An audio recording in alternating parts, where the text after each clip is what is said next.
Hi friends, welcome to my channel. Friends, अगर आप grow application use करते हो और आपको बैंक निफ्टी खरीदना है तो आप किस तरीके से ग्रो में खरीद सकते हो, इसके बारे में एक डिटेल जानकारी देने वाला हूँ। पहले ही बता रहा हूँ, कोई ट्रेड यहाँ पे मैं लेके नहीं दिखाने वाला हूँ। मैं सिर्फ प्रोसेस बताने वाला हूँ कि आप बैंक निफ्टी कौन कौन से तरीके से बाय कर सकते हैं। तो जैसे कि हमने बैंक की यहाँ पे वॉच लिस्ट बनाई है, तो वॉच लिस्ट में हम चलते हैं और आप यहाँ पे देख सकते हैं मैंने कुछ कॉल्स पुट्स ऐड किए हुए हैं, फ्यूचर ऐड किया हुआ है और यहाँ पे बैंक निफ्टी का एक ETF भी मैंने ऐड किया है। तो आपको पता चल ही गया होगा कि बैंक निफ्टी आप 3 तरीके से बाय कर सकते हैं। अगर आप ग्रो एप्लीकेशन यूज़ कर रहे हो तो आपको सबको पता है, मतलब ग्रो एप्लीकेशन यूज़ कर रहे हो या नहीं कर रहे हो, आप सबको पता है कि बैंक निफ्टी जो है एक इंडाइसिस है।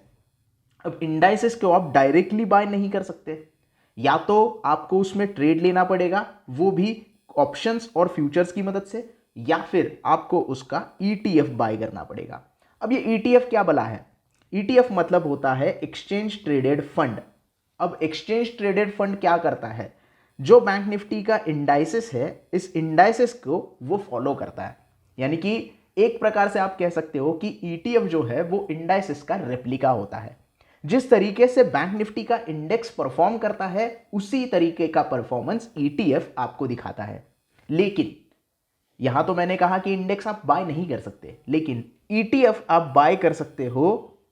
ETF आप बाय कर सकते हो स्टॉक की तरह। जैसे कि आप यहां पे देख रहे हो, UTI का बैंक निफ्टी ETF है जो 48 रुपीज का है और निपॉन का बैंक बीज है 458 रुपीज का, 485 रुपीज का, सॉरी।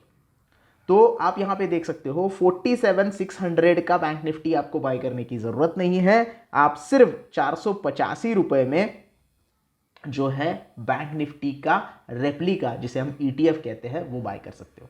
और ये स्टॉक की तरह आप बाय कर सकते हो। ऐसा जरूरी नहीं है कि आपको लॉट में ही बाइंग करनी है। आप एक क्वांटिटी से लेके 100 क्वांटिटी तक सारी चीजें बाय कर सकते हो, कोई दिक्कत नहीं है। जैसे मैं दिखाता हूं आपको, बैंक बीज आपको बाय करना है, सिंपली बाय के ऊपर चले जाना है। बाय के ऊपर जाने के बाद यहाँ पे आपको क्वांटिटी, आपके हिसाब से क्वांटिटी एंटर करनी है। आपको पता है बैंक निफ्टी बाय करने के लिए आप 15 क्वांटिटी बाय करते हो, एक लॉट 15 का होता है, तो आपको 15 क्वांटिटी में ही बाइंग करनी पड़ती है। यहाँ पे ऐसा कोई मैंडेटरी सिचुएशन नहीं है, आप एक क्वांटिटी से लेके 100 क्वांटिटी तक बाय कर सकते हो। आपको एक ही क्वांटिटी बाय करनी है, आप 487 रुपीज़ दे दो, बाय हो जाएगा। अब आप कहोगे 485 दिखा रहा है, 487 क्यों यहाँ पे रिक्वायरमेंट है? क्योंकि चार्जेस आपको यहाँ पे दिखाते हैं, इसकी वजह से। अब यहाँ पे आप मार्केट ऑर्डर पे बाय कर लो, लिमिट ऑर्डर पे बाय कर लो, या इसका GTT लगा दो, कोई दिक्कत नहीं है। GTT भी लगा सकते हो, कोई प्रॉब्लम नहीं है। आराम से GTT लगा दो, सारी चीज़ें कर दो, जो आपकी प्राइस आएगी वो आएगी, तब आपका GTT ऑर्डर एग्जीक्यूट हो जाएगा। सिंपल है। ये हो गया ETF बाय करने का तरीका। अब ये आपको होल्डिंग में रख सकते हो, आप 1 साल रखो, 2 साल रखो, 4 साल रखो, 5 साल रखो, कोई दिक्कत नहीं। जब तक आपको प्रॉफिट बुक नहीं करना है तब तक आप रख सकते हो। स्टॉक की तरह इसे आप लॉन्ग टर्म के लिए बाइंग कर सकते हो। तो अगर आपको बैंक निफ्टी लॉन्ग टर्म के लिए बाइंग करनी है तो आप बैंक बीज यानी कि उसका ETF बैंक का जो होता है वो बाय कर सकते हो और स्टॉक की तरह लॉन्ग टर्म के लिए होल्ड कर सकते हो। ये हो गया एक तरीका। अब दूसरा क्या तरीका है? दूसरा, आप ट्रेड कर सकते हो। ट्रेड कैसे करना है? या तो आपको फ्यूचर्स में ट्रेड करना पड़ेगा, या तो आपको ऑप्शंस में ट्रेड करना पड़ेगा। अब फ्यूचर्स में ट्रेड करने के लिए क्या होता है, जैसे कि आप यहां पे देख रहे हो, 28 दिसंबर का फ्यूचर है, 25 जनवरी का फ्यूचर है, 29 फरवरी का फ्यूचर है। तो ये 3 फ्यूचर आपको ट्रेड करने के लिए मिल गए। एक समय पे एट ए टाइम 3 डेरिवेटिव्स के कॉन्ट्रैक्ट आप ट्रेड कर सकते हो, जिसको हम फ्यूचर के कॉन्ट्रैक्ट कहते हैं। ये आप कर सकते हो, सिंपल। अब जनवरी का फ्यूचर है, जनवरी का फ्यूचर बाय करना है तो आपको ये प्राइस देनी पड़ेगी। अब यहाँ पे आपको स्पॉट प्राइस और ये जो फ्यूचर की प्राइस है, इसमें डिफरेंस दिखाई देगा। अब ये डिफरेंस क्यों है? क्योंकि जनवरी का फ्यूचर जो लोग बाय कर रहे हैं वो ऐसा मान के चल रहे हैं कि स्पॉट प्राइस जो है वो इस प्राइस पे आके खत्म होगी। ये उनका प्रेडिक्शन है, इसीलिए वो ज्यादा प्राइस पे बाय कर रहे हैं ताकि ज्यादा उनको प्रॉफिट हो। अब जब भी ये फ्यूचर ज़्यादा पे चल रहा होता है और स्पॉट प्राइस कम होती है, तब हम कहते हैं कि फ्यूचर की प्राइस प्रीमियम पे ट्रेड हो रही है। सिंपल। अब जब भी ये फ्यूचर आप देखोगे ज़्यादा आपको दिखाई देगा तो आप कहोगे प्रीमियम पे ट्रेड हो रहा है। जब ये कम पे ट्रेड होगा तो आप कहोगे डिस्काउंट पे ट्रेड हो रहा है। अब इसके लिए आपको ट्रेड करना है तो लगभग 1 लाख रुपए की ज़रूरत है।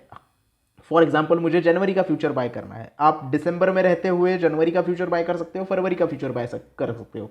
अगर जनवरी का फ्यूचर एक्सपायर हो जाएगा, जो कि फ्यूचर की जो एक्सपायरी होती है लास्ट थर्सडे को होती है, हर महीने के आखिरी गुरुवार को बैंक निफ्टी का मंथली फ्यूचर एक्सपायर हो जाता है, इसीलिए 28 तारीख दी गई है। अब इसको बाय करने के लिए सिंपली इसके ऊपर क्लिक करना है, बाय के ऊपर क्लिक करना है। बाय के ऊपर क्लिक करोगे तो ये आपको लॉट में बाय करना होता है। एक लॉट बैंक निफ्टी का 15 का आता है। आप मार्केट प्राइस के ऊपर बाय कर सकते हो या लिमिट प्राइस के ऊपर भी बाय कर सकते हो। इसमें आपको जीटीटी लगानी नहीं होती, नहीं लगा सकते आप। जीटीटी लगाने के लिए लगा सकते हो लेकिन इंट्राडे में लगा नहीं सकते। मतलब आप डिलीवरी सिलेक्ट करके जीटीटी लगाओगे तो लगा सकते हो, कोई दिक्कत नहीं है, लेकिन इंट्राडे में नहीं लगा सकते। ये ट्रेड आप इंट्राडे में भी ले सकते हो, डिलीवरी पे भी ले सकते हो। और अगर आपको डिलीवरी में ट्रेड लेना है और एक दिन में आपको प्रॉफिट हो जाए तो वहां भी एग्जीक्यूट कर सकते हो, कोई दिक्कत नहीं है प्रॉफिट होने के बाद। आपको ट्रेड के लिए पैसा कितना चाहिए? लगभग 95,000 आपको पैसा यहां पे देना पड़ता है। अब यहाँ पे मेंशन नहीं है, लेकिन आप यहाँ पे देखोगे तो ये चार्जेस दिखाई दे रहे हैं। लेकिन फ्यूचर्स में ट्रेड अगर करते हो तो आपको बैंक निफ्टी के लिए 95,000 के आसपास पैसे देने पड़ते हैं। अगर उतना पैसा आपके पास है तो ही आप फ्यूचर्स में ट्रेड कर सकते हैं, अदरवाइज आप फ्यूचर्स में ट्रेड नहीं कर सकते। जैसे मैंने बताया कि आपका जो अपफ्रंट मार्जिन है वो 20% देना होता है, यानी कि 95,000 के आसपास। अब ये मार्जिन कैलकुलेट कैसे होता है? बैंक निफ्टी फ्यूचर का जो प्राइस चल रहा है उसको आप क्वांटिटी से मल्टीप्लाई करो, मल्टीप्लाई करने के बाद आपका जो ट्रेडेड वैल्यू होगा उसके 20% का मार्जिन आपको पे करना होता है। पीछे जाना है और जो भी फ्यूचर आपको बाय करना है वो कर सकते हो। जैसे ही दिसंबर का फ्यूचर यहाँ पे एक्सपायर हो जाएगा 28 तारीख को, मार्च का फ्यूचर आपको ट्रेड करने के लिए अवेलेबल रहेगा। तो मैक्सिमम आप 3 महीने तक का फ्यूचर यहाँ पे बाय कर सकते हो। अगर आपका व्यू बुलिश है तो आप फ्यूचर को बाय करना, अगर आपका व्यू बेरिश है तो आप उसे सेल भी कर सकते हो, यानी कि शॉर्ट सेलिंग कर सकते हो। तो ये सारी चीजें करने के लिए आपको लगता है बड़ा कैपिटल। अगर आपके पास बड़ा कैपिटल नहीं है तो आप ऑप्शंस में ट्रेडिंग कर सकते हो। अब ऑप्शंस में ट्रेडिंग करने के लिए आपको जो प्रीमियम यहां पे दिखाई दे रहा है उस प्रीमियम को ही पे करना होता है, उतने ही पैसे आपको यहां पे करने हैं। जैसे कि यहां पे 28 दिसंबर का पुट दिखाई दे रहा है। पुट आप कब खरीदते हो? जब बैंक निफ्टी गिरने वाला होता है तब आप पुट खरीदते हो। कॉल दिखाई दे रहा है, कॉल आप कब खरीदते हो? जब बैंक निफ्टी उठने वाला होता है, ऊपर जाने वाला होता है, तब आप कॉल खरीदते हो। सिंपल। तो आपको यहां पे बाइंग करना है अगर बैंक निफ्टी बढ़ने वाला है तो कॉल का। अब कॉल का बाइंग करने के लिए उसका एक स्ट्राइक प्राइस होता है, अलग अलग तरीके के स्ट्राइक प्राइस होते हैं, तो आपको स्ट्राइक प्राइस सेलेक्ट करना होता है, उसका प्रीमियम पे करना होता है। जितना यहाँ पे दिखाई दे रहा है 351 रुपये, उतने ही पैसे आपको पे करने हैं इनटू मल्टीप्लाई, तो आपका जो लॉट होगा। अब 28 दिसंबर का फ्यूचर दिखाई दे रहा है और बीच में ये 3 जनवरी का फ्यूचर क्यों दिखाई दे रहा है? आपने कहा था, मैंने तो कहा था कि जो लास्ट थर्सडे उसको एक्सपायर होगा। ऑप्शन के कॉन्ट्रैक्ट में 2 प्रकार की एक्सपायरी होती है, एक वीकली एक्सपायरी, एक monthly expiry. Monthly expiry last Thursday को होती है, वीकली एक्सपायरी उस वीक के बुधवार को यानी कि वेडनेसडे को होती है। तो बैंक निफ्टी में 2 अलग अलग एक्सपायरीज होती है ऑप्शंस में, ये आपको पता होना चाहिए। अगर मैं यहाँ पे 3 जनवरी का फ्यूचर कॉल ऑप्शन या फिर पुट ऑप्शन देख रहा हूँ तो वो उस वीक की एक्सपायरी है, उस वीक के वेडनेसडे को वो एक्सपायर हो जाएगा कॉन्ट्रैक्ट। तो 1 हफ्ते के लिए ही वो कॉन्ट्रैक्ट आपके पास रहेगा।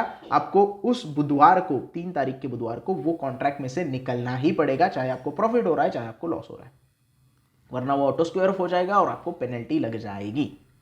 तो यहाँ पे मंथली एक्सपायरी भी होती है, वीकली एक्सपायरी भी होती है, वो समझ के आपको ट्रेड लेना है। बाइंग करने के लिए सिंपली कॉल ऑप्शन के ऊपर क्लिक करना है, बाय के ऊपर क्लिक करना है और आपको यहाँ पे पैसे कितने देने हैं? 15 क्वांटिटी के लिए सिर्फ 5,395 देने हैं। आप बाइंग की ही पोजीशन ले रहे हो लेकिन आप फंड यहाँ पे कम दे रहे हो, यानी कि आप फ्यूचर्स की तरह बैंक निफ्टी को बाय ही कर रहे हो लेकिन कॉल के जरिए, ऑप्शंस के जरिए बाय कर रहे हो। इसकी वजह से आपको यहाँ पे कैपिटल कम देना पड़ता है।